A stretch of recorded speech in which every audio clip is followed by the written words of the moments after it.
La grâce de Jésus, notre Seigneur, l'amour de Dieu le Père et la communion de l'Esprit Saint soient toujours avec vous. 26 novembre 2023. Aujourd'hui, nous célébrons la solennité du Christ, roi de l'univers. Aujourd'hui, nous célébrons une grande solennité. De nos jours, il n'y a plus beaucoup de rois. Dans de nombreux pays, on ne parle plus de monarchie, mais de démocratie. Néanmoins, dans certaines de nos sociétés traditionnelles, notamment ici au Cameroun, nous avons encore des chefferies et des fondations. Un roi, un chef, un faune, une reine, nous parlons même de l'amido, un président ou un dirigeant est un symbole d'unité et de service. Il a pour mission de prendre soin, de veiller au bien-être des personnes placées sous sa domination. La première lecture compare le dirigeant à un berger qui prend soin de ses brebis. Cela correspond à la royauté du Christ fondée sur le service. Le Christ est le roi qui s'occupe lui-même de son troupeau et le garde à l'œil, une attention particulière.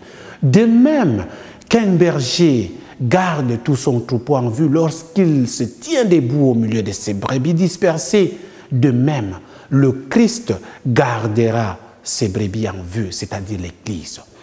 Il les sauvera de l'endroit où ils ont été dispersés dans le brouillard et les ténèbres. Sur cette toile de fond, Jésus affirme avec confiance: « Je suis le bon pasteur qui donne sa vie pour ses brebis », comme nous lisons dans l'Évangile selon Saint Jean chapitre 10, le verset 11. Au début de son ministère, Jésus a refusé une offre tentante de gloire et de territoire.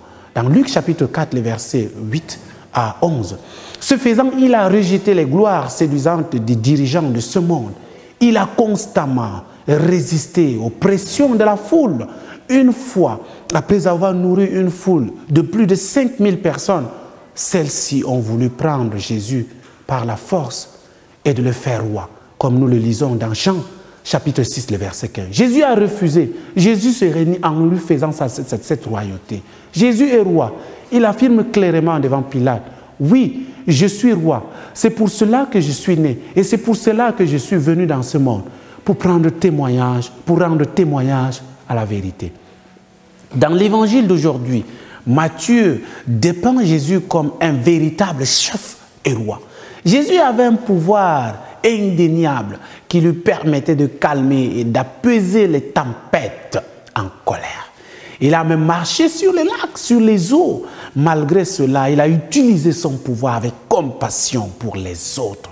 Il a nourri les affamés, il a guéri les malades, il a pardonné les pécheurs, etc.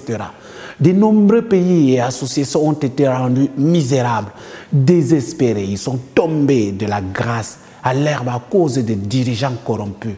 Mes chers frères et sœurs, le grand empire romain, malgré sa puissante armée dotée d'épées, des canons et des fusils, a échoué. L'empire britannique est aujourd'hui réduit à un petit pays. Le grand empire français, sous le puissant Napoléon, appartient aujourd'hui au passé. Mais le royaume du Christ, fondé sur l'amour et la justice, continue de se renforcer. Mes chers frères et sœurs, notre berger, le roi Jésus, nous invite à construire un royaume basé sur la justice, l'amour et la paix.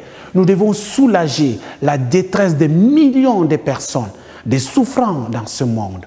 Nos cœurs doivent tendre la main à ceux qui sont dans le besoin, car ils ne sont pas loin de nous. Ce n'est qu'ainsi que notre leadership sera pertinent. Les mots suivants, publiés dans un bulletin paroissial et magnifiquement cités par Vima Dassen dans son livre « His Word Lives », peuvent être notre manne quotidienne cette semaine. Et méditons là-dessus. J'avais faim et vous avez formé un club humanitaire et discuté de ma faim. Jésus emprisonné et vous êtes glissé discrètement dans notre chapelle et vous avez prié pour ça, pour ma libération. J'étais nu et dans votre esprit, vous avez débattu de la moralité de mon apparence.